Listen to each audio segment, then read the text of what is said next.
అందరికి నమస్కారం అండి. రహదారి ప్రమాదాల్లో గాయపడిన లేదా ప్రాణాలు కోల్పోయిన సో అలాంటి వారి కోసం సెంట్రల్ ద్వారా ఒక స్కీమ్ అనేది ఉంది, హిట్ అండ్ రన్. ఈ స్కీమ్ వచ్చేసి 2022 ఫిబ్రవరి 25న కేంద్ర రవాణా మంత్రిత్వ శాఖ ప్రవేశపెట్టడం జరిగింది.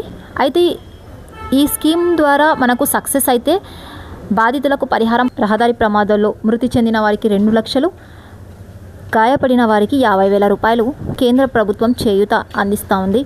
బాధితులకు పరిహారం 15 రోజుల్లోనే వస్తుంది. సో కేవలం 15 రోజుల్లోనే అని అనుకోకండి. సో ఇది మొత్తం ప్రాసెస్ కంప్లీట్ అయ్యే వరకు 4 మంత్స్ కూడా పట్టొచ్చు.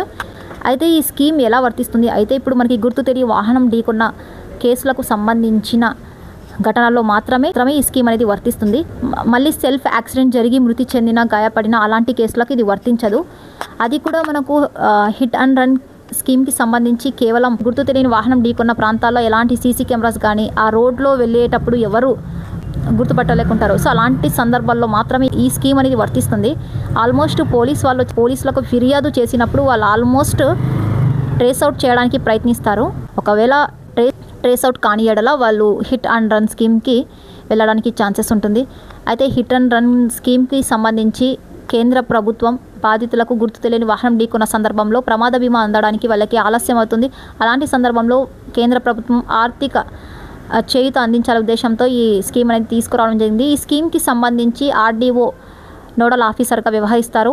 ప్రమాదానికి సంబంధించి బాధితులు ఎఫ్ఐఆర్ కాపీతో పాటు ఆధార్, బ్యాంక్ ఖాతా, అదేవిధంగా సమగ్ర సమాచార నివేదిక రూపంలో ఆర్డీఓకు అందించాలి. ఆర్డీఓ అక్కడ నుంచి కలెక్టర్కు సిఫార్సు చేస్తారు, అక్కడ సక్సెస్ అవ్వాలి. అదేవిధంగా ఇక్కడ పోలీస్ వాళ్ళు కూడా ఇచ్చే నివేదికపై మనకు డిపెండ్ అయి ఉంటుంది.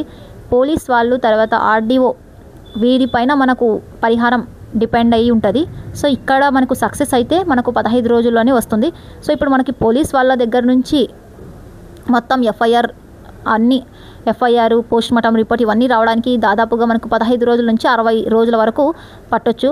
ఆర్డీఓ ఆఫీస్కి మనం డీటెయిల్స్ మొత్తం పంపించిన తర్వాత మళ్ళీ ఆయన ఓకే చేయడానికి టైం పట్టొచ్చు.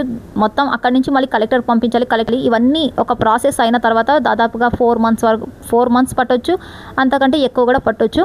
సో ఇవన్నీ క్లియర్ అయిన తర్వాత 15 రోజుల్లోనే బాధితుల ఖాతాల్లో పరిహారం రావడానికి అవకాశం ఉంటుంది. ఈ స్కీమ్ వచ్చేసి కేంద్ర రవాణా మంత్రిత్వ శాఖ 2022 ఫిబ్రవరి 25న ఈ స్కీమ్ని ప్రవేశపెట్టడం జరిగింది.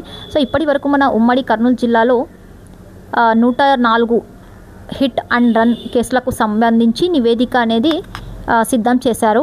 అయితే దీనికి ఎలా ఇప్పుడు ఇది మొత్తం మనకు సక్సెస్ అయినప్పుడు ఇది ఎలా మనం అప్లై చేసుకోవాలి అంటే ఫస్ట్ మనం అప్లై చేసుకునే ఫామ్లో దరఖాస్తు చేసుకునే విధానం వచ్చేసి మనకు ఫామ్ 1 ఉంటుంది. ఫామ్ 1లో మనకు బాధితులకు జరిగిన ఘటన స్థలము, సమయము, అదేవిధంగా మనకు పోస్ట్ మార్టం రిపోర్టు, పోలీసుల నుంచి ఇచ్చినటువంటి ఎఫ్ఐఆర్, బ్యాంక్ ఖాతా, ఆధార్ డీటెయిల్స్ ఇవన్నీ కూడా మనం నివేదిక రూపంలో జత చేయాల్సి ఉంటుంది. అదేవిధంగా బ్యాంక్ ఖాతా వచ్చేసి భార్య లేకపోతే తల్లిదండ్రులది కూడా మనం పెట్టొచ్చు. ఆర్డీఓకు సెండ్ చేశాక ఆర్డీఓ నుంచి కలెక్టర్కు సిఫార్సు అవుతుంది. అదేవిధంగా ఒకవేళ ప్రైవేట్ హాస్పిటల్స్లో ఎవరైనా మృతి చెందిన, గాయపడిన సో అలాంటి వాళ్ళు ఎలా దరఖాస్తు చేసుకోవాలంటే వాళ్ళు ప్రైవేట్ హాస్పిటల్లో చూపించుకున్న బిల్స్ ఇవన్నీ కూడా దరఖాస్తు చేసుకునే విధానం వాళ్ళకు వచ్చేసి ఫామ్ 4లో వాళ్ళు దరఖాస్తు చేసుకోవాల్సి ఉంటుంది. గవర్నమెంట్ హాస్పిటల్స్లో గాయపడి మృతి చెందిన వాళ్ళు ఫామ్ 1లో అప్లై చేసుకోవాల్సి ఉంటుంది. ఒకవేళ ప్రైవేట్ హాస్పిటల్స్లో గాయపడిన వాళ్ళు వచ్చేసి ఫామ్ 4లో వాళ్ళు అప్లై చేసుకోవాలి.